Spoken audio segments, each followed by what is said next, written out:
నమస్కారం అండి సత్యనారాయణ గారు. 3 సార్లు ఆచరణ నియోజకవర్గంలో గెలుపొంది ఎన్నో సేవా కార్యక్రమాలు, ఎన్నో మంచి కార్యక్రమాలు చేశారు.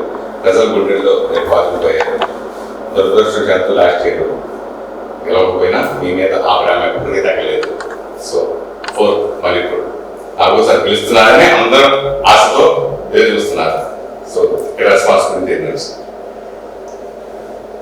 ప్రజలు పనిచేసే వాడిని మరొకరనే విషయాన్ని స్పష్టంగా ఈ ఎన్నికలో సందర్భంగా క్యాండిడేట్ డిక్లేర్ చేయకముందే జనవరి 21 నుంచి ఆనాటికి పొత్తు కలయికగా జనసేన తెలుగుదేశం పార్టీ కార్యకర్తలతోటి గ్రామాన ఇంటింటికి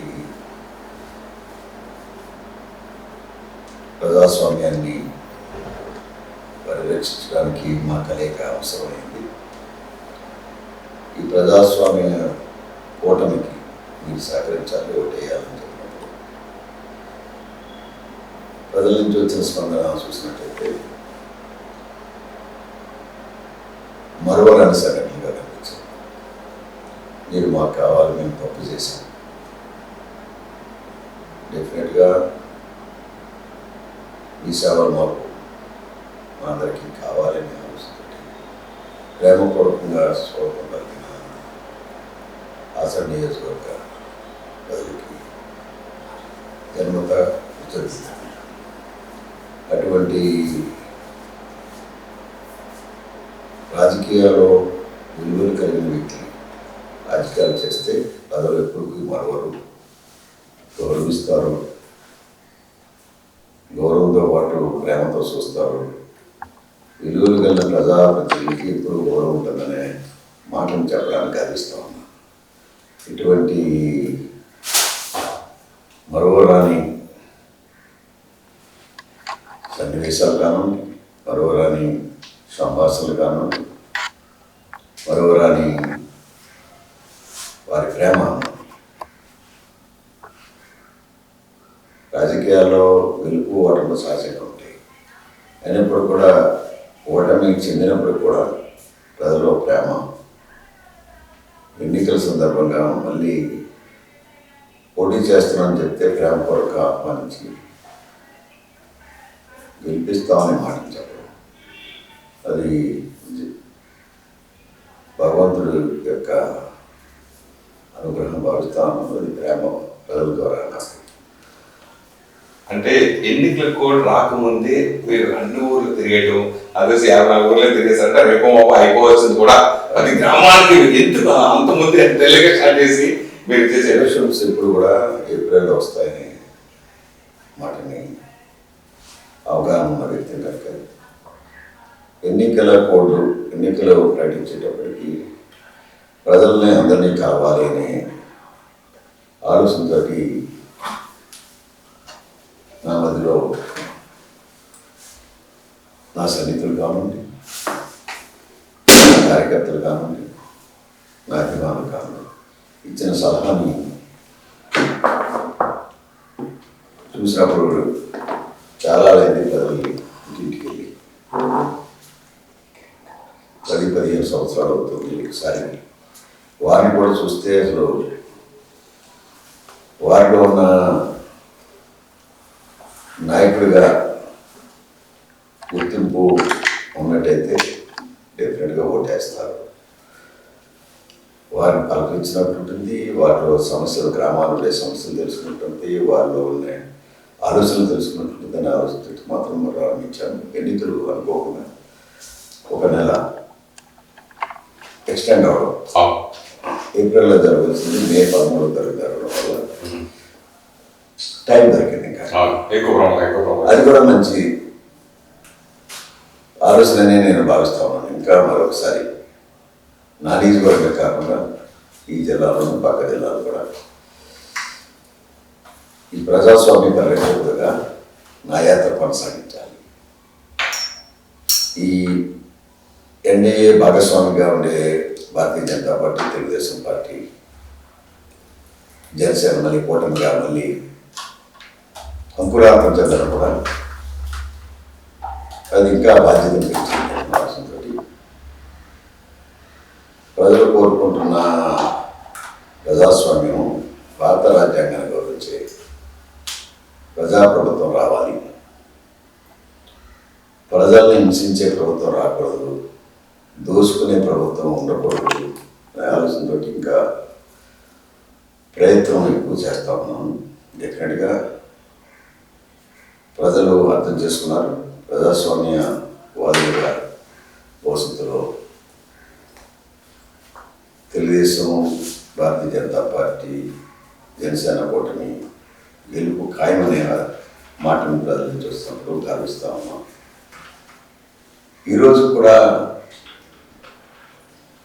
జగన్మోహన్ రెడ్డి నేనే గెలుస్తాననే మాటని 175 వెళ్ళడం మాటను తగ్గించుకున్నాను. తగ్గింది.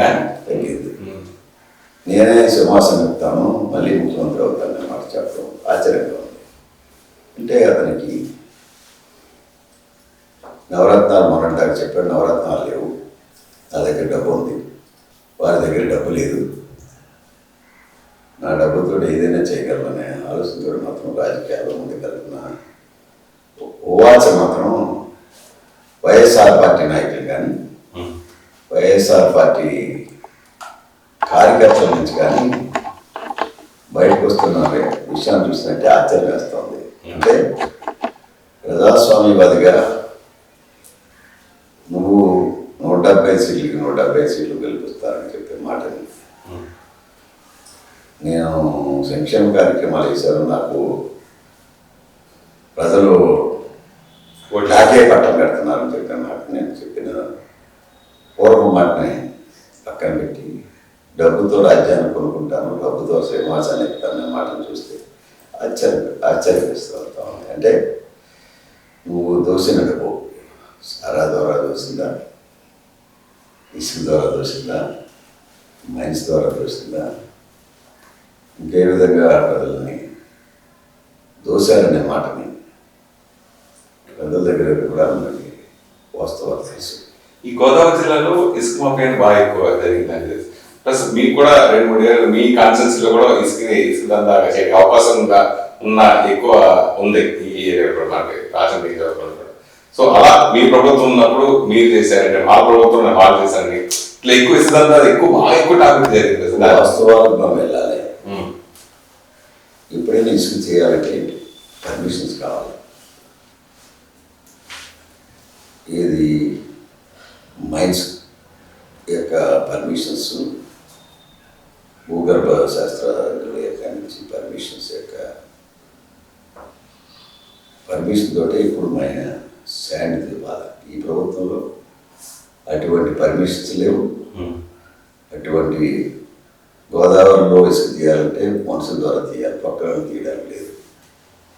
అది భౌగోళిక భూగర్భ శాస్త్రం చెప్తాను, అనుసరించవలసిన విధానం. కానీ ఈరోజు ఎక్కడ పడితే అక్కడ ప్రొక్లైన్ వాడుతూ ఉన్నాడు.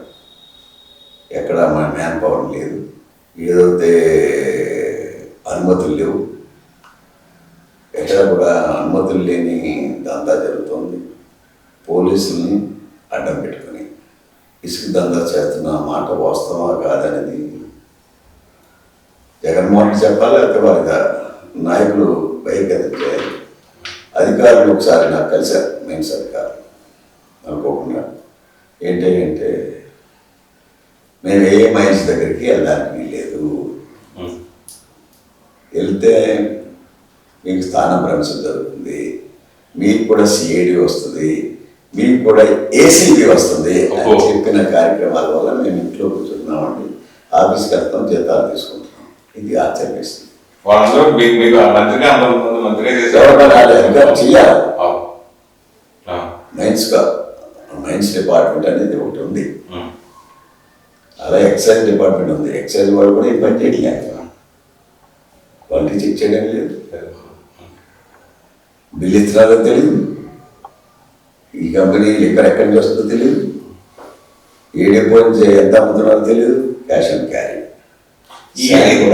శాండ్ కూడా అదే పరిస్థితి. ఎంత క్వాంటిటీ అక్కడ ర్యాంప్ క్యాంపులో పర్మిషన్ ఇచ్చుకున్నారనే మాట కూడా చెప్పడానికి ధైర్యం లేదు. ఆ, ఎంత తోలేరని లేదు, బిల్లు ఇస్తున్నారో తెలియదు, లారీ ఆఫ్ చేయడం లేదు, ఆఫ్ చేస్తే పోలీసు ఉద్యోగం పోతే పరిస్థితి, ఆఫ్ చేస్తే మైన్స్ డిపార్ట్మెంట్ ఉద్యోగం పోయే పరిస్థితి, ఆఖరికి ఏసీబీ ట్రాప్ వేయడానికి కూడా వారు తిరిగాడని జగన్మోహన్ రెడ్డి ప్రభుత్వం.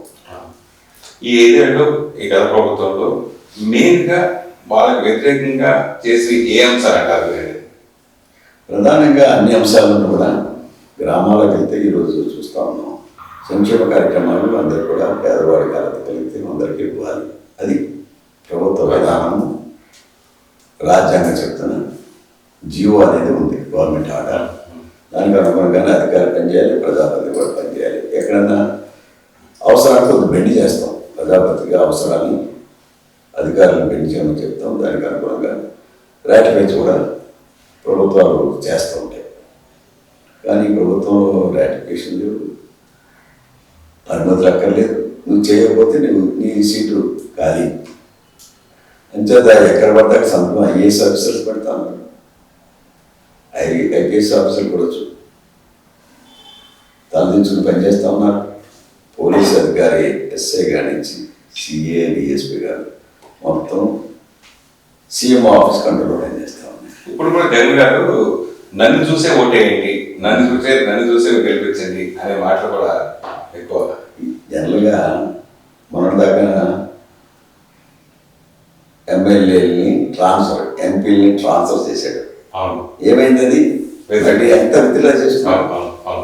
అది జరిగే పని కాదు. ప్రజాప్రతినిధికి ప్రజలతో ఉన్న సన్నిహిత సంబంధాలు, సేవాదత్వంతో ప్రజాప్రతినిధిగా ప్రజాస్వామ్యం పరిరక్షించబడుతుంది.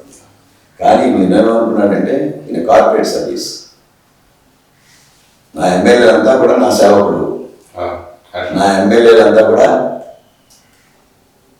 నేనేం చెప్తే అదే చేయాలి, లేదు దాటి చేస్తే నీకు అయిపోయింది, నువ్వు ఎక్కడైనా పనిచేస్తే ఇదిగో ఇక్కడ పనిచేయ కనుక నీ పక్క ఊరిలో పక్కన వేస్తా ఉన్నాం అన్నాడు. ఇక్కడ ఇది రాజకీయ జీవితంలో సాధ్యమా?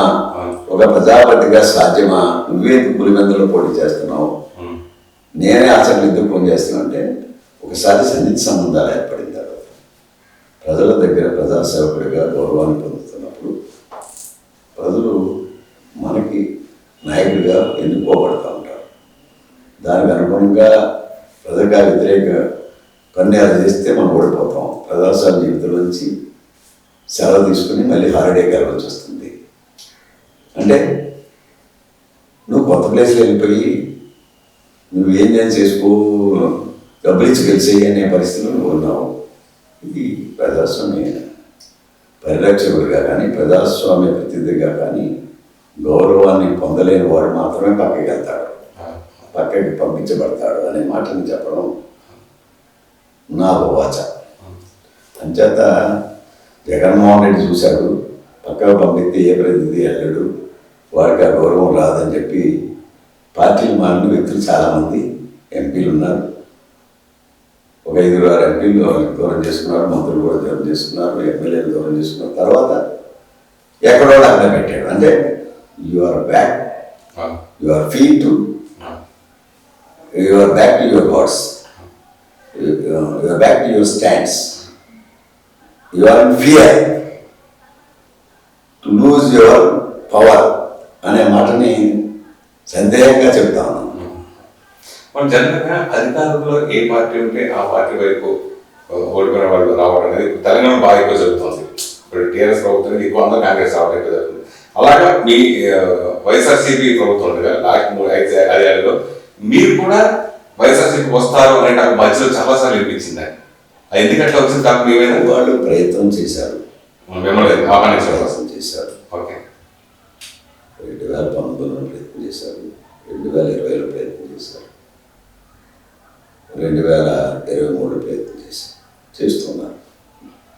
నేను స్టాండ్స్ రాజకీయాల్లో కొన్ని విలువలు కలిగిన అధికారం కోసం. రాజకీయ విలువలు ఉన్నాయంటారా? విలువలు ఉన్నాడు, గౌరవం ఉందని నేను నమ్మాను. I'm grateful to cross God. నేను భగవంతుడిని నమ్ముతాను, భగవంతుడి యొక్క ఆలోచనతోటే నేను పనిచేయాలని. ఆలోచన తెలిసి తప్పు చేయకూడదు, తెలిసి అబద్ధం ఆడకూడదు, ప్రజా జీవితంలో సేవ చేయడానికి మాత్రమే ఉన్నాం అనే మాటని ఈరోజు కూడా నమ్మిన సిద్ధాంతాన్ని ప్రజాసేవకుడిగా ఉన్నాయి కనుక విలువలు కలిగిన వాళ్ళు విలువ ఉన్నాయి. డబ్బు కోసమే రాజకీయాలు చేసి కూడా డబ్బులు కూడా అది అతను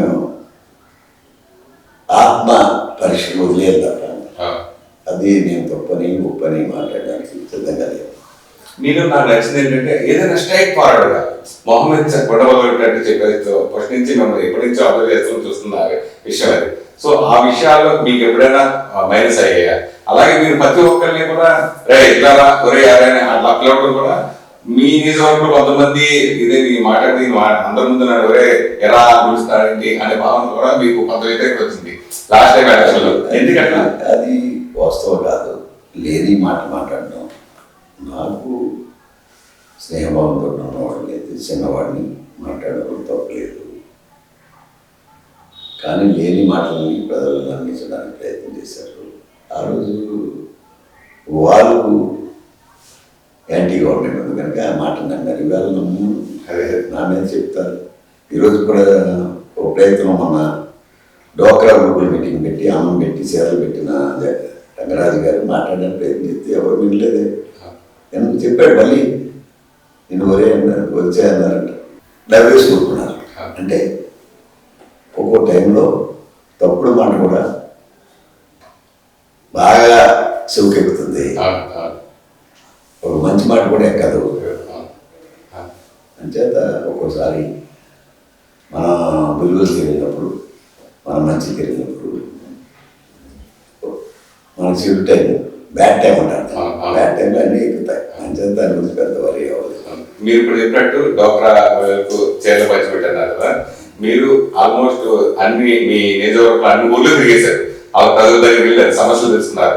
మీరు ఎందుకు వాళ్ళ చీరలు పంచిపెట్టడం ఇట్లాంటి ఎందుకు మీరు చేయట్లేదంటే ప్రజలు కోరుకున్నారు అదే కదా. ఏదో ప్రజలు కోరుకున్నారంటే తప్పు లేదు. రాజకీయాల్లో వాళ్ళు ఆశపడడం అనిపించదంటే ఊరిని ఇస్తారని 10 ఓట్లు తీసుకునేది దాని తప్పని కూడా అనలేదు. డబ్బులు పంపిణీ కూడా జరుగుతుంది, దాన్ని తప్పపడలేదు. కారణం ఏంటంటే పేదవాడు ఆ రోజు కూలీ మాని ఓటేయడానికి వస్తా ఉన్నారు. కూలిస్తున్నామా వాళ్ళు కొంటున్నామా అనే మాటని పక్కన పెడితే అది రాజకీయాల్లో తప్పు జరుగుతుంది.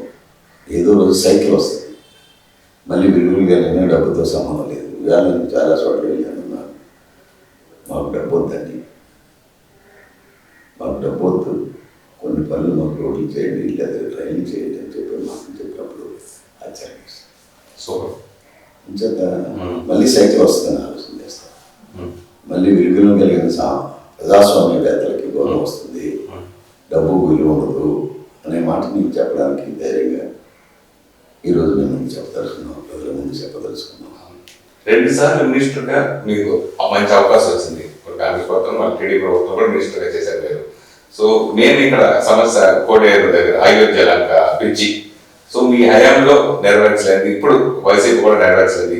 మీరు ఇప్పుడు రేపు 100% మళ్ళీ సీనియారిటీ ప్రకారం మీరు మినిస్టర్ అవుతారు, దాంట్లో నో డౌట్. సో అప్పుడు మీరు కంప్లీట్ చేస్తారనుకోవచ్చా? మినిస్టరు గెలుపొందడం అనేది ప్రజలు గౌరవిస్తారు, నెగ్గిస్తారు అనే మాట చెప్తా ఉన్నాం. అదే రకంగా నా గెలుపుతో పాటు ఆంధ్రప్రదేశ్ ఎన్నికల్లో కూటమి గెలుపు వస్తే 100% గెలుపు వస్తుందనే నమ్మకం నాకుంది, అధికారులు వస్తుంది నమ్మకం. అంచేత మంత్రిని అవుతారనే దానికి ఆనాటి నిర్ణయాలకు అనుగుణంగా డెఫినెట్గా మనం క్యాబినెట్ నిర్ణయానికి ముఖ్యమంత్రి యొక్క ఆలోచనకి అనుగుణంగానే పనిచేయవలసి వస్తుంది. ఒక ప్రజాపతిగా నా బాధ్యత ఈ నియోజకవర్గంలో ఏదో తెలియని ముందు కాంగ్రెస్ పార్టీలో నుంచి వీటి శాంక్ చేశాను, ఫౌండేషన్ వేశాను. ఎన్నికలు కూడా వచ్చి టెండర్ ఫైనలైజ్ అవ్వలే.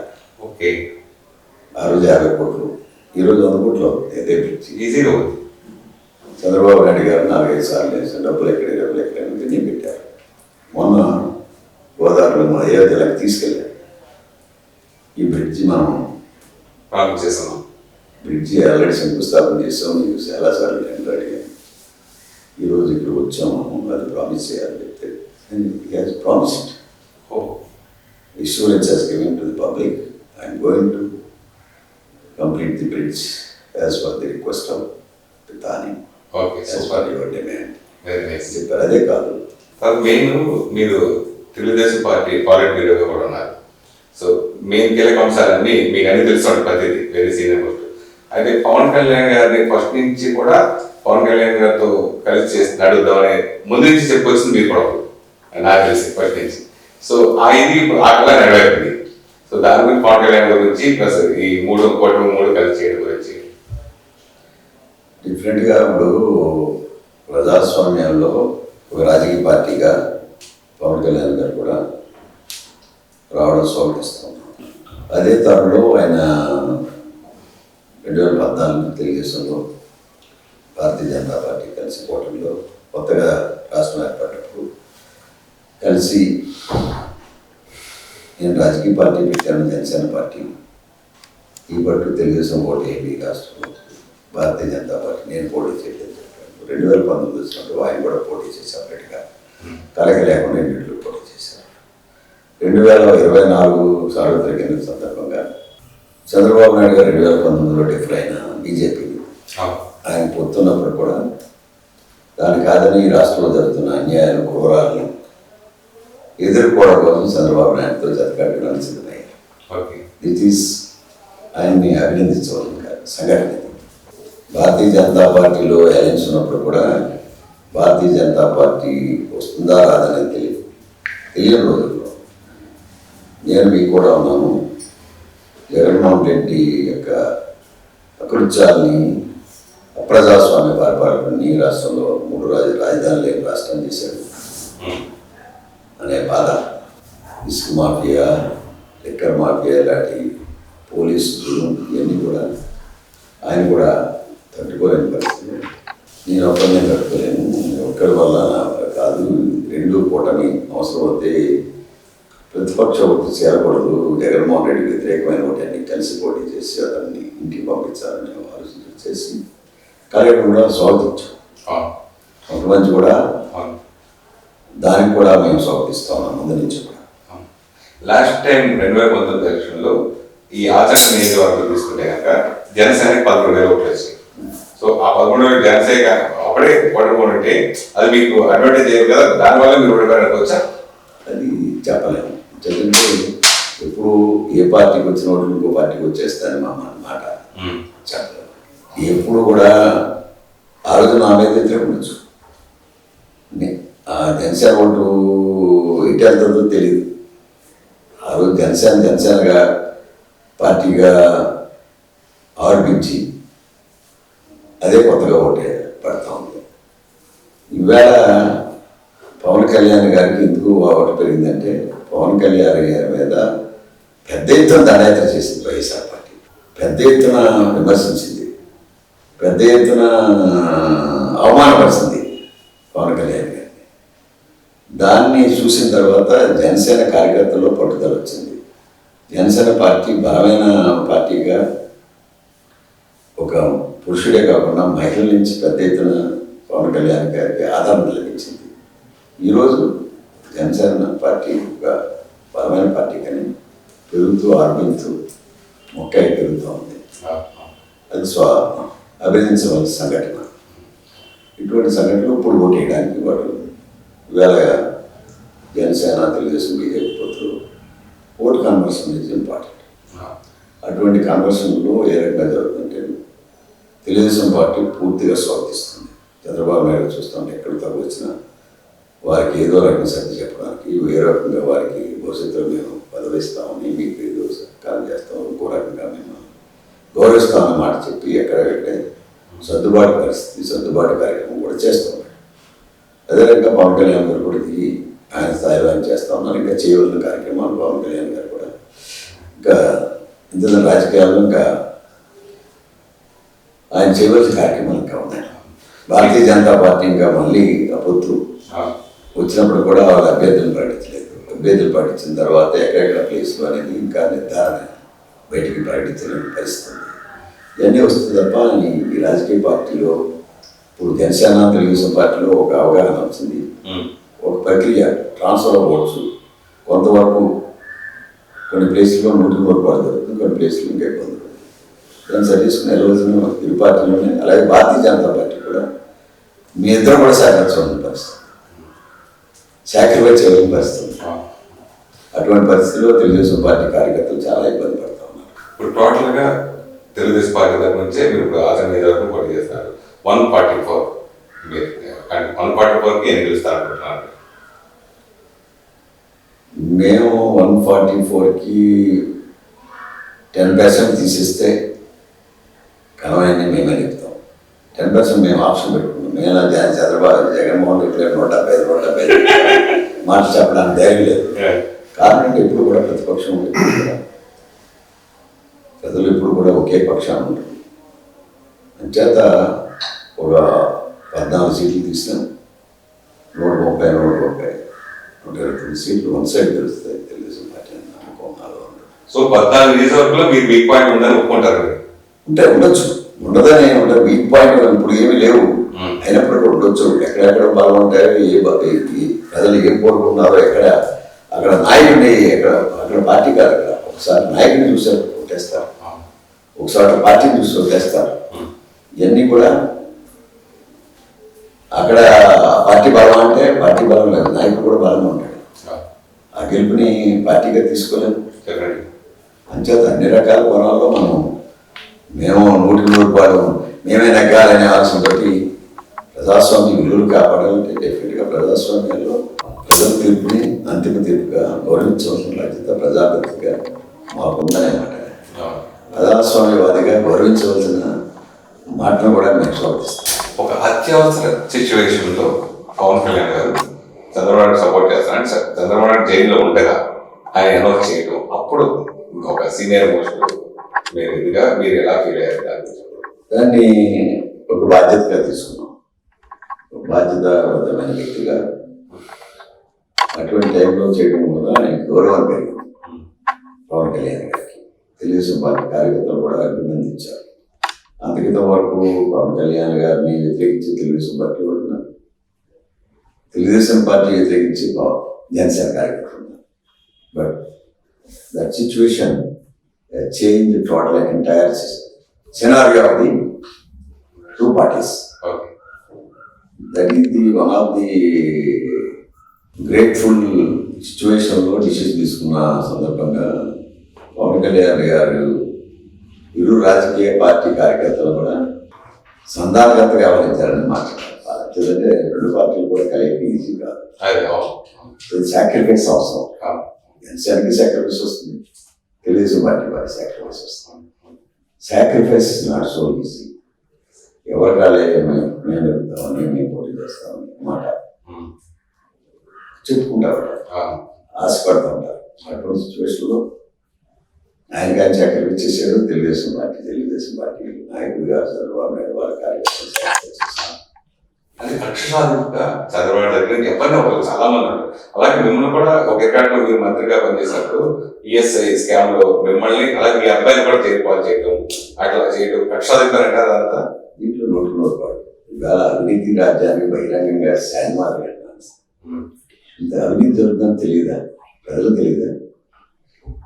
ఇక్కడ బ్రాండ్ లేవు, సొంత బ్రాండ్ పెట్టాడు, బిల్ లేదు. బిల్ ఏంది ఎప్పుడైనా ఉందా? ఏటీఎం లేదు, డెబిట్ కార్డు లేదు, క్రెడిట్ కార్డు లేదు, డిమాండ్ డ్రాఫ్ట్ లేదు, బ్యాంక్ ట్రాన్స్ఫర్ లేదు. ఎక్కడ మీ క్యాష్ అంతా? అది ప్రజలకు తెలిసిన సత్యం. ఎక్కడికి వెళ్తుందని అందరికీ తెలుసు. ఎవరు మాట్లాడితే పోలీసులు వస్తారు, గోడ దూకుతారు. అటువంటి పరిస్థితిలో అవినీతి రాజు గురించి మనం చెప్పక్కర్లే, తెలియని సాధ్యం కాదు. ఎదరవాడి గురించి మాట్లాడే ముందు మనం ప్రశ్నించుకోవాలి. అవినీతి జరిగిందా లేదనేది విచారణ. ఈ రోజు కూడా వాళ్ళు సాక్షి వేయలేదు ఆ కేసులో, సాక్షి వేయలేదు. ఈ రోజు సాక్షి వినాలని 3 సంవత్సరాలు సాక్షి వేయలేదు. పచ్చమేడు ఎంత ఒకటే కదా, సాక్షి కూడా వెళ్ళలేదు. అంటే ఏదో రకంగా కేసు కట్టేసి వాళ్ళు వేసేయడం. ఇది జగన్మోహన్ రెడ్డి యొక్క ప్రతిపక్షాలని కూలీ చేయడానికి కానీ, మర్డర్ చేయడానికి కానీ బాధ పెట్టడానికి కానీ అవమానించడానికి కానీ వెనుకాడని ఒక అధికార మతంతో చేస్తున్న కార్యక్రమంగా భావిస్తాను. ఓకే. కాంగ్రెస్ ప్రభుత్వం నుంచి ఫస్ట్ ఎమ్మెల్యేగా గెలిచిన మీరు, తర్వాత 7 సార్లు అనుకోండి మీరు చేయడం, ఈ 6 సార్లు 3 సార్లు తగ్గారు, 3 సార్లు ఓడిపోయారు, 2 సార్లు మినిస్టర్ పనిచేశారు. సో ఒకసారి అనాలిసిస్ చేసుకుంటే ఏమనిపిస్తుంది? ఏమనిపిస్తుంది? రాజకీయ జీవితంలో ప్రజల అవసరం కోసం అనుకుంటారు, ప్రజాపతి అనుకుంటారు. రాజకీయ పార్టీలు ఏదో రకమైన రాజకీయ పార్టీలు అవసరం ఉంటే తప్ప ప్రజాస్వామ్యంలో మనుగడ కాదు అనే మాటని చూసినప్పుడు జాతీయ పార్టీల యొక్క కార్యక్రమం జాతీయ పార్టీది, రీజనల్ పార్టీ కార్యక్రమం రీజనల్ పార్టీ, దానికి దీనికి పొంతనకూడని పరిస్థితి. అయినప్పుడు కూడా ప్రజా జీవితంలో ప్రజాపతికి అయినప్పుడు ఆ యొక్క రాజకీయ పార్టీ యొక్క సిద్ధాంతాలను పనిచేయాలి. అంటే 70+ లోకి వచ్చిన మీరు ఇప్పటికీ, నేను ఇందాక జనాలందరూ అడిగినప్పుడు చెప్తాను, ఆయనతో పర్యటన వాళ్ళే కాదు సార్, వాటిని చచ్చిపోతున్నారు సార్, తల్లి పార్టీలు చెప్తాను, మీ కూడా 3 పార్టీలు సంబంధించి చెప్తాను. సో ఎట్లా సాధ్యమవుతుంది? మీ 70+ వచ్చినా కానీ మీరు దృష్టాలు అన్ని గ్రామాలు అసలు ఎలక్షన్ కూడా రాకముందే కంప్లీట్ చేయడం లేదు. అంటే ఈ ఎనర్జీ లెవెల్స్లో మెంటల్గా కూడా మనం కొంతమంది మెంటల్గా వీక్ అవుతారు. మెంటల్గా వీక్ అయినప్పుడు ఫిజికల్గా వీక్ అవుతాడు. ఫిజికల్గా వీక్ అయి మెంటల్గా వీక్ అవ్వడం వేరు. మెంటల్గా వీక్ అయినప్పుడు ఫిజికల్గా ఫిట్ అయినా కూడా పరిగెత్తలేడు. నేను 2 కూడా మెంటల్గా ఫిజికల్గా కూడా ఫిట్ అయ్యాను. అంచేత I'm doing it my job. అంటే నేను మన వెస్ట్ గోదావరి కానీ ఈస్ట్ గోదావరి కానీ ఎక్కువ పడే సమస్యలు, ఒకటి మనకు చెరువు గారు, సో ఆయన లేఖలు రాయడం, సలహాలు తీసుకోమని చెప్పడం, వాళ్ళు తీసుకోకపోవడం, అలాగే తర్వాత వాళ్ళ అబ్బాయి వెళ్ళి మళ్ళీ వైసీపీలో కలవడం, అట్లాగే ఉదయ పద్మ గారి విషయం, అందరూ జనసేనకు వస్తారు, సడన్ గా షాక్ ఇచ్చారు, వాళ్ళ తిరుగుతూ నేను చెప్పాను. ఇద్దరు కూడా హరిరామరావు గారు సుదీర్ఘ రాజకీయాలు, గ్రామ మోసభ నుంచి సర్పంచ్, సమితి ప్రెసిడెంట్, ఎమ్మెల్యే, ఎంపీ, మినిస్టర్స్ స్థాయిలో అన్ని హోదాలు కూడా ఆయన హరిరామరావు గారు పనిచేశారు. అదే అనేక పదవులు చేశారు. హోమ్ మినిస్టర్ పదవులు చేశారు. ఆయనకుండే రాజకీయ పరిజ్ఞానం ఆయనది తక్కువేం కాదు. ఎందుకంటే ఆయనతో మేము కూడా పనిచేసాం, ఎంపీగా మేమందరూ పనిచేసాం. రాజకీయ పార్టీలో నన్ను రాజకీయాలు తీసుకురావడంలో విజయ్ కుమార్ రాజు గారు ఎదురున్నప్పుడు కూడా వెనకాల హరిరామరావు గారు కూడా ఉన్నారు మాట నుంచి చెప్పడానికి. కారణం ఏంటంటే ఈ సామాజిక వర్గం కూడా రాజకీయాల్లో కాంగ్రెస్ పార్టీకి అవసరం చెప్పి ఆలోచించి సూచించాలి అని కూడా ఇవాళ కూడా చేతుడు. ఆయన స్టైల్ ఆఫ్ ఫంక్షన్ కాపులకి రాజ్యాధికారం కావాలనే ఆలోచన పెట్టి హరిరామరావు గారు ఎప్పుడు కూడా టీఆర్పీ నుంచి మళ్ళీ జనసేన పెట్టినప్పుడు కూడా ఆయన కాలండి దాన్ని నడపాలి అని చెప్పి ఆలోచన ఎప్పుడు ఉంది. దాంట్లో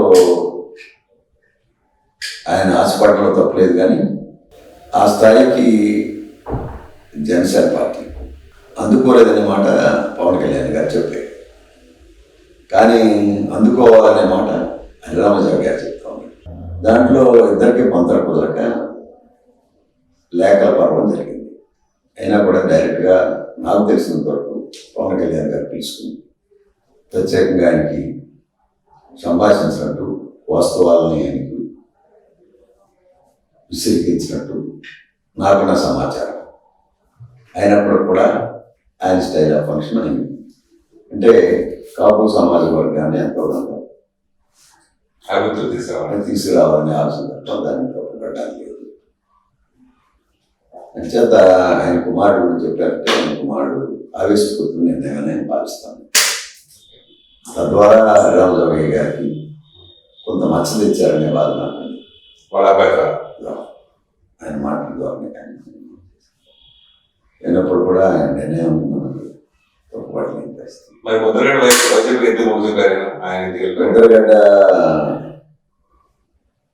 ఇప్పుడు కూడా నిర్ణయాలు ముద్రగడ గారు ఆలోచన ఆవిష్కృతంగా తీసుకుంటారు. రామరాజు గారు ఆలోచన చేస్తాం. ముద్రగడ గారు ఆవేశం వెనకాల ఎవరు డైరెక్షన్ ఇస్తాం. ఆయన నడిపే స్థాయి కానీ ఆలోచన శక్తి కానీ నాకున్న పరిజ్ఞానంలో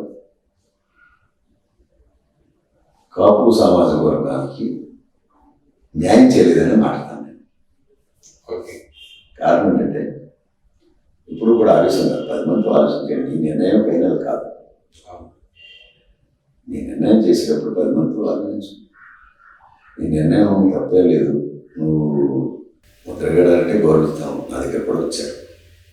కాపుల్ని బీసీలో కలిపేటప్పుడు నీ సహకరించాలి. అది బీసీలు అంగీకరించిన సమస్య. అది సరే నేను సహకరించలేదు మనం చెప్పాను. సంగతి చెప్పేశారు మీరు? నేను డైరెక్ట్గా చెప్పాను. ఓకే. కారణం ఏంటంటే వాస్తవాలు మనం డైరెక్ట్గా చెప్పాలి. 2 రైలు పట్టాలంటే మీరు బీసీలని కాపుల్ని బీసీలో కలపడానికి నేను సహకరించానన్నమాట నేను చెప్పడానికి అంత ధైర్యం నా దగ్గర లేదు. మా వాళ్ళు అంగీకరించట్లేదు. అటువంటి సమాచారం మీరు వచ్చినప్పుడు నేను సహకరించలేదు. ఆయన ఆ ప్రయత్నం ఆ రోజు తర్వాత వాళ్ళు మార్చిందేంటి, పొలిటికల్ రిజర్వేషన్ కాదు. ఆ మాట ముందే చెప్పుంటే ఆ సామాజిక వర్గం కూడా మనం సహకరించి ఉండేది. పొలిటికల్ రిజర్వేషన్స్కి ఎందుకంటే economically socially backward, that's cost of backward class.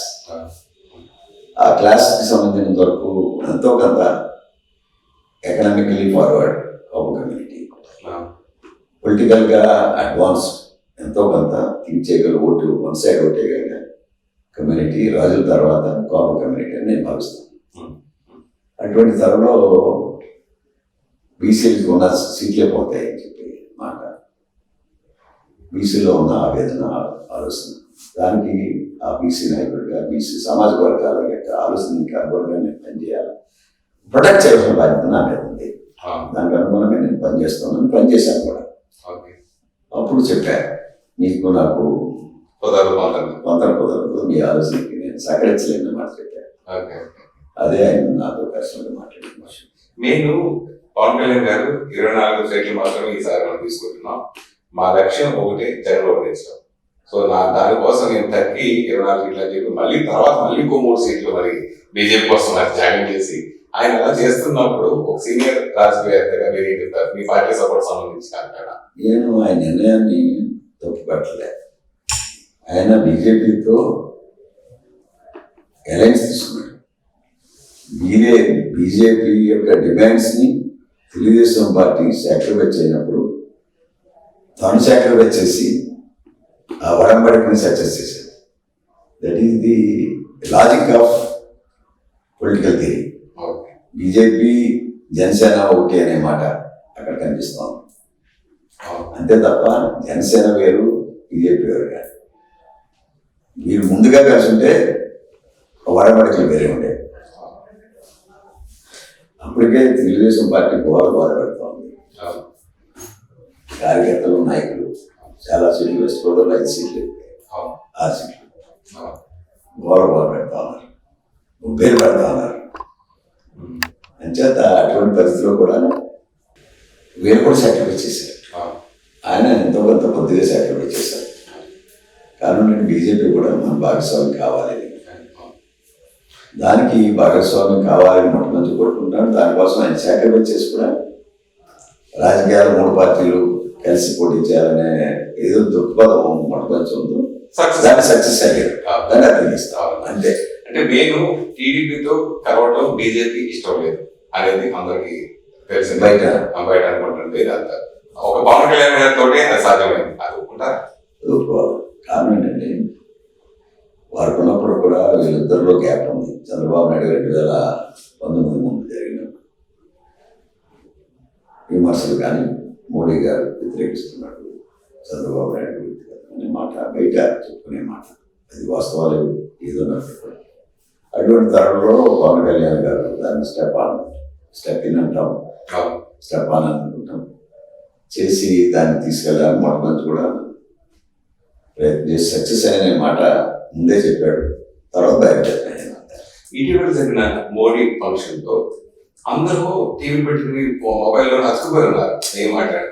అయితే ఆశించిన స్థాయిలో జగన్ విమర్శించకుండా, ఎక్కడ ఎక్కువ ఆయన టచ్ చేయకుండా, ఆయన అంటే ఇష్టంగానే ఉన్నట్టు కానీ ఎక్కువ మాట్లాడారు అనే కామెంట్స్ బాగా ఎక్కువ వచ్చిన తర్వాత దాని గురించి ఏం చెప్తారు? ఆ రోజు స్పీచెస్ లో ముగ్గురు కూడా ప్రజలు ఆశించిన స్థాయిలో మాట్లాడలేదని నాకు మాట్లాడతారు. ముగ్గురు. ఓకే, ఎవరెవరు? చంద్రబాబు నాయుడు గారు ఆశించినంత మాట్లాడలేదండి, పవన్ కళ్యాణ్ గారు ఆశించి మాట్లాడలేదు, మోడీ గారు కూడా ఆశించి మాట్లాడలేదు. ఎందుకలా తెలీదు, టైం షార్ట్ టైం చేసుకోవడం వల్ల అని నేను ఆలోచిస్తాను. ఏజ్ పొలిటీషియన్ గా నేను కూడా పక్కనే ఉన్నాను, అది దగ్గర ఉన్నాను. అవును, కారణం ఏంటంటే గెలుచుకుంటాను, బయటకు వచ్చి కారు కూర్చున్నాను. వాళ్ళు సిస్టమ్ కలెక్టర్ కానీ పోలీస్ వ్యవస్థ కానీ పాసులు కూడా లేదు. నా పాసు ఎక్కడ పడేసారో తెలియదు, నేను కూడా వేదిక ఎక్కాలి. As far me protocol I will be there in the dash. బాధపడలే, కారణం ఏంటంటే అర్థాకి వెళ్ళాం, లేదంటే మీకు పేరు లేదన్నప్పుడు వచ్చారు. కారణం ఏంటంటే ఈ వేల పొద్దున వరకు మాకు ఏ లిస్ట్ ఇచ్చారో ఏం చేస్తున్నారో అని తెలియదు సార్ అని చెప్తారు. నేను ఫెయిల్ అయ్యాను. మొన్న 15 లక్షల మంది వచ్చారు అని చెప్పి గ్రాఫిక్స్ తో గ్రీన్ మ్యాట్ నిజంగా గ్రీన్ మ్యాట్ లోనే చేసేయాడు. సభ నిర్వహించడం 15 లక్షల మంది సభకి సాధ్యమా? ఎక్కడ లేదు, వాళ్ళు మ్యాట్లు వేస్తున్నారన్నమాట. మొన్ననే బయట అయింది. వాళ్ళు ఎక్కడ కూడా ఈ గ్రాఫిక్స్ కూడా చేసేస్తున్నారు. మరో గ్రాఫిక్ వేసాడు ఆయన ప్రాజెక్టు. ఎక్కడిది? చిత్తూరు జిల్లా చంద్రబాబు నాయుడు గారి కాన్సెన్స్. ఒక డ్యామ్ కట్టినట్టు, డ్యాము నీరు చేసినట్టు. ఇది కూడా ఆశ్చర్యమే, ఇంత అబద్ధాలు మన ముఖ్యమంత్రి ఉంటాడని రాష్ట్ర ప్రజలు ఎప్పుడు ఊహించుంది. అంత గ్రాఫిక్ కూడా చేయగలని. ఇంకో గ్రాఫిక్ ఈయన సవరం. ఇవన్నీ కూడా మాయా ప్రజలు నమ్మరు, ఏదో నిజం తెలుసుకుంటారు. అటువంటి వ్యక్తిని సమాజానికి వెలివేస్తారు. రేపు జరగబోయేది కూడా అదే. ఓకే, ఉచిత తాయిలాల వల్లే మా ప్రభుత్వం గెలుస్తుంది అని అటు ఎమ్మెల్యేలు అటు ఎంపీలు జగన్ గారిని అందరూ ఆ కాన్ఫిడెంట్ మేము ఇచ్చే ఉచిత తాయిలాల వల్లే మా ప్రభుత్వం వచ్చేస్తుంది, ఆ కాన్ఫిడెంట్ ఎక్కువ బాగా అనిపిస్తుంది. దాని అది సాధ్యం కాదు. మహిళలు అందరూ ఆదరించారు. ప్రజలు విసిగెత్తారు. నువ్వు డబ్బులు ఇవ్వకండి, నువ్వు డబ్బులు అప్పుడే పంపు చేసావే, వాస్తవాలు కాదా? ఎంత పంపించావు అన్నీ తెలుసు, మాకు కూడా తెలుసు. డబ్బులు ఎందుకు అవసరం? అంత ధైర్యం ఉన్నప్పుడు ఓటాడకు ధైర్యంగా. ఎస్, మా పార్టీ తరఫున మేము కూడా చెప్తాం, రూపాయి ఇవ్వకుండా దమ్ము ధైర్యం ఉంటే మీకు రూపాయి పంపిణీ చేయకూడదు చూడు, మేము కూడా రూపాయి కూడా పంపించాం. ప్రజలు ఎవరికి ఆదరిస్తారు? ప్రజాస్వామ్యం బతుకుతుంది. భవిష్యత్ కాలంలో ప్రజలు కూడా నీతివంతంగా ఓటేస్తారు. అప్పుడు నీకు గెలిపిస్తే మేము కూడా అలాభిషేకం చేస్తాం. మన పవన్ కళ్యాణ్ గారు దేవాలయంలో మాట్లాడుతూ ఇదివరకులా కాదు, కనీసం భోజనానికి డబ్బులు పెట్టాలి, ఇంకో దానికి డబ్బులు పెట్టాలి, డబ్బులు అనేది ఇంపార్టెంట్, డబ్బు కూడా ప్రథమమే అని చెప్పడము కొంత విమర్శాత్మకంగా వచ్చింది. అలాగా ఆయన స్థాయిలో ఏదో మాట్లాడినప్పుడు దాని గురించి పెద్ద డైరెక్ట్ తీసుకోవాలి. అంటే మినిమం ఇప్పుడు ఉంది, ఎక్కడి నుంచి వస్తారు కార్యకర్త, వాళ్ళకి భోజనం ఫెసిలిటీ చేయాలని మినిమం అదే పెట్టుకోవాలనేది. ఎక్కడ పవన్ కళ్యాణ్ గారు సుదీర్ఘ ప్రాంతాలు ఎత్తంటే కార్లు ఇస్తారు, మోటార్ సైకిల్ రూపాయి కూడా ఆయన భోజనం పెట్టలేదు. Spend their own money. ఆయన రియల్ పాలిటిక్స్ గురించి మాట్లాడారు. మీటింగ్ పెడితే అక్కడికి వస్తున్నారు, ఇబ్బంది పడుతున్నారు, మంచిగా ఇవ్వాలి. ఎవరు ఇస్తారు? ఎవరొకరు స్పాన్సర్ చేయాలి కదా. Reality of that word. అంతేగాని దాన్ని కాంట్రవర్సీ తీసుకెళ్ళి దాని ఏదో గ్రూప్లోను డాబ్లోనూ జగన్ మాట్లాడాడు, జగన్ తబేదారులు మాట్లాడడం, నైతిక విలువలు లేని వ్యక్తులు మాట్లాడడం, ఈ సమాజంలో దానికి ముఖ్యమంత్రిగా మాట్లాడడం తీవ్రంగా ఖండిస్తాం. ఏ ధీమాతో మీరు గెలుస్తారనుకుంటున్నారు ఇప్పుడు ఈ ఎలక్షన్ లో? అట్లాగే మీరు ఒకవేళ మళ్ళీ నెక్స్ట్ వస్తే ఏ శాఖ మీరు ఎంచుకుంటారు? అంటే శాఖలు ఎప్పుడు ఎంచుకోలేదు. నేను చెప్పిన శాఖల్లో హెల్త్ ఆరోగ్యశ్రీ మంత్రిగా చేశాను. హెల్త్ ఇన్ఫ్రాస్ట్రక్చర్ ఇవన్నీ శాఖలు కలిపి and most respect then social welfare and social ఇంకా అంటే టౌన్ బాగా పేద వర్గాలకు సంబంధించిన సమస్యలు కానీ ఇన్ఫ్రాస్ట్రక్చర్ ఆ సమాజంలో జరుగుతున్న ఈతి బాధలు తెలుసుకుని దాన్ని సర్వ్ చేశాను. స్కూల్ ఎడ్యుకేషన్ ఇంపార్టెంట్ చెప్పాము. ఆ దాంట్లో కానీ నాకు ఫీ రియంబర్స్మెంట్ శాఖ 3 years క్యాబినెట్ చైర్మన్గా, అంటే బీసీలకి, మైనారిటీలకి, ఎకనామికల్లీ బ్యాక్వర్డ్, సోషల్లీ బ్యాక్వర్డ్, అలాగే ట్రైబల్ వెల్ఫేర్కి, సోషల్ వెల్ఫేర్ సంబంధించిన 6 శాఖలకు సంబంధించిన హెడ్గా పనిచేశాను. 600 కోట్ల నుంచి 3,000 కోట్ల వరకు ఫీ రియంబర్స్మెంట్ చేశాను యునైటెడ్ ఆంధ్రప్రదేశ్లో. That is marvellous. ఎవరైతే పిల్లలను చదివించుకోలేకపోతారో economic power is the education అనేది ఆ రోజు నేను ఈరోజు కూడా సాటిస్ఫాక్షన్ ఇన్ మై లైఫ్. పేద వర్గాల నుంచి మిడిల్ క్లాస్ వరకు రిఫార్మ్ తీసుకొచ్చింది ఫీ రియంబర్స్మెంట్. ఈరోజు మోసం చేస్తారు సార్ జగన్మోహన్ రెడ్డి. మోసం. ఆ రోజు నా శాఖ మీద 2 సార్లు ధర్నాలు చేశాడు. హైదరాబాద్లో జగన్మోహన్ రెడ్డి చేశాడు, తల్లి చేత ఏలూరులో చేశాడు, ఫీ రియంబర్స్మెంట్ శాఖ చేశాడు. ఈరోజు ఎత్తేశాడు. దుర్మార్గం. పేద వర్గాలని, పూర్ పీపుల్ ఎడ్యుకేషన్ దెబ్బతీస్తున్నాడు, మిడిల్ క్లాస్ ఎడ్యుకేషన్ దెబ్బతున్నాడు, ఫీ రియంబర్స్మెంట్ ఎత్తేస్తున్నారు. హైయర్ ఎడ్యుకేషన్ ఫీ రియంబర్స్మెంట్ లేదు. అమ్మఒడి అని చెప్పి పోతాలు చూపిస్తా ఉన్నాడు. ఇది దుర్మార్గం. సోషల్ రిఫార్మ్ జరగాలంటే ఎడ్యుకేషన్ ఇస్ మోస్ట్ ఇంపార్టెంట్ అని నమ్మిన వ్యక్తిని సమాజంలో I just my life satisfaction. ఈరోజు కూడా నేను committed to education is the most economic reform in the society అని చెప్పిన నమ్మిన వ్యక్తిని. అంచేత fee reimbursement is need to the society. అలాగే health is most important. Aarogyasri ఈరోజు కూడా మాయ చేస్తున్నాం. 25 లక్షలు అని చెప్తున్నాం. ఎక్కడ ఇస్తున్నాం? 25 లక్షలు దేనికి? డఫ్ అండ్ డమ్ సంబంధించిన దానికి ఒక్కొక్క స్కీమ్ ఇచ్చి 25 లక్షలు ఇస్తున్నాం, మోసం చేస్తున్నాం. ఎక్కడ 25 లక్షలు ఇస్తున్నాం? ఒకే స్కీమ్కి 25 లక్షలు ఎలిజిబిలిటీ ఉంది. ఎంతమంది దాంట్లో వస్తారు? ఫ్యామిలీకి వస్తారు 25 లక్షలు. అది గవర్నమెంట్ చేసి ఒక శాఖ ఉండేది, దానికి అప్లికేషన్ చేసుకోవాలి. దీన్ని మోసం అంటే ఏ రకంగా మోసం చేస్తామో నాకు తెలుసు. ఆ శాఖలో పనిచేసి వచ్చిన వాడిని అక్కడ పరిశ్రమ లేకుండా చేశాడు. నేను లేబర్ మంత్రి చేశాను. మా ముఖ్యమంత్రి కూడా చెప్పాడు, ఒక లేబర్ని 2 ఇంటిగ్రేట్ చేయాలి. పరిశ్రమ లేకుండా లేబర్ లేదు, లేబర్ లేకుండా పరిశ్రమ లేదు. 2 కలుగా చూడమని చెప్పి నాకు అడిగాను. నేను లేబర్ మంత్రి, లేబర్ సైడ్ ఉండాలా, పరిశ్రమలకి వ్యతిరేకంగా ఉండాలని అడిగాను. 2 కోఆర్డినేట్ చేసుకెళ్ళమని చంద్రబాబు నాయుడు చెప్పారు. I did like that. Leave and let leave అనే పాలసీతో లేబర్ని కూడా అనుసంధానం చేసి, మీరు పరిశ్రమ లేకుండా మీరు అన్ని డిమాండ్లు కోరుకుంటే పరిశ్రమ మూతపడాలి అని చెప్పారు. వాళ్ళు కూడా అగ్రీడ్ ఫర్ దాట్. ఆ రకంగా కోఆర్డినేట్ చేసుకోవాలి. మీరు రాజకీయ రంగంలో ప్రవేశించిన కాంగ్రెస్ పార్టీ కర్ణాటకలో విజయం సాధించింది. రీసెంట్ గా తెలంగాణలో కూడా ఓగా అందంగా విజయం పొందింది టీఆర్ఎస్ కాంగ్రెస్ పార్టీ.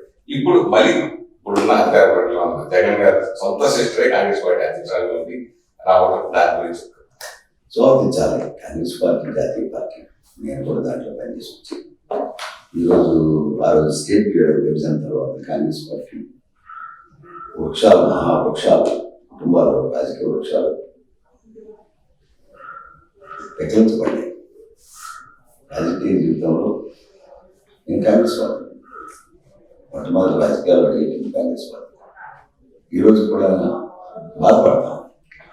వారు తీసుకున్న సిద్ధాంతం, నిర్ణయం ఆంధ్ర రాష్ట్ర ప్రజల్ని బాధ పెట్టిన సందర్భంగా మేము ముందుగా ఒప్పించి స్టేట్ డివిజన్ చేస్తే కాంగ్రెస్ పార్టీ నుంచి రిజైన్ చేస్తాను, కాంగ్రెస్ పార్టీ వదిలేస్తాం, మా ప్రజలకు అనుగుణంగా మేము పనిచేస్తాం అని చెప్పి మాట చెప్పి తెలుగుదేశం పార్టీ ఆపర్చునిటీ అటువంటి సందర్భంగా కాంగ్రెస్ పార్టీ మళ్ళీ బతకాలని ఆలోచించడం తప్పలేదు కదా. కాంగ్రెస్ పార్టీ వాళ్ళు బీజేపీతో చేస్తున్నాం, మళ్ళీ కాంగ్రెస్ పార్టీ స్వాగతించడం ఏంటి? స్వాగతిస్తుంది ఏంటంటే అది రాజకీయ పార్టీ. నేను స్వాగతిస్తానంటే రాజకీయ పార్టీకి వెళ్తాను కాదు. ప్రజాస్వామ్యంలో రాజకీయ పార్టీలు అనే రాష్ట్రంలో వస్తూ ఉంటాయి. దేశంలో కాంగ్రెస్ పార్టీ ఉంది, కేరళగా బీజేపీకి అనుకూలంగా ఒక రాజకీయ పార్టీ ఉంది.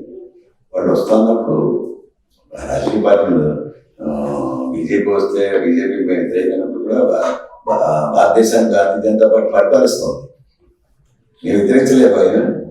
అది జగన్ ఓడించాక అది మీకు అడ్డుగా ఏముంటుంది అంటారు మీకు? అంటే జగన్మోహన్ రెడ్డికి దగ్గర సీట్లు దొరికిన వాళ్ళు, లేదా జగన్మోహన్ రెడ్డి వ్యతిరేకించే వాళ్ళు, తెలుగుదేశానికి ఓటైన వాళ్ళు, బీజేపీ ఓటైన వాళ్ళు కాంగ్రెస్ కదా.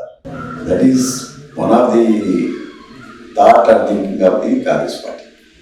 భవిష్యత్తులో బతకాలి, కాంగ్రెస్ పార్టీ ఆంధ్రప్రదేశ్లో బతకాలి, పూర్వం వైభవం కావాలని ఆలోచన చేసి పార్టీని పెట్టుకుని ఈసారి కాంగ్రెస్ పార్టీ ఒక సీట్ వస్తుందా? రావాలని వస్తుందని ఆలోచిస్తాం. అంటే జగన్మోహన్ రెడ్డి వ్యతిరేక ఓటు అక్కడికి వెళ్తుంది, వెళ్ళినప్పుడు దొరుకుతుందని ఆలోచించాలి. జగన్మోహన్ రెడ్డి వ్యతిరేక ఓటు మనకు రావాలి కదా, మనకు వస్తుంది. కొంత ఓటు మనకు రాని ఓటు కూడా ఉంటాయి, మనకు కూడా రాని ఓటు ఉంటాయి. తెలుగుదేశం పార్టీ వ్యతిరేకించే వాళ్ళు ఉంటారు, చాలా మంది ఉంటారు. భారతీయ జనతా పార్టీ వ్యతిరేకించే వాళ్ళు ఉంటారు, తెలుగుదేశం పార్టీ కాకుండా.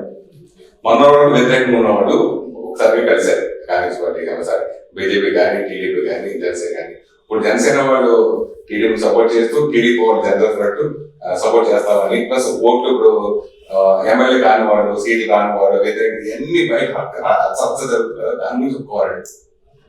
అవన్నీ చదువుకోండి, డిఫరెంట్గా చదువుకుంటాయి. మా పాత్ర తెలుగుదేశం పార్టీ జనసేన పాత్ర అదే ప్రయత్నం చేస్తున్నారు, ఇంకా ముమ్మరం చేయాలి. చంద్రబాబు నాయుడు గారి తెలుస్తాను, నేను కూడా అదే రకంగా కళాపోతే భవిష్యత్తులో జగన్మోహన్ రెడ్డి వస్తాడు అనే మాట చెప్తాను. Okay, thank you sir, thank you so much, thank you sir.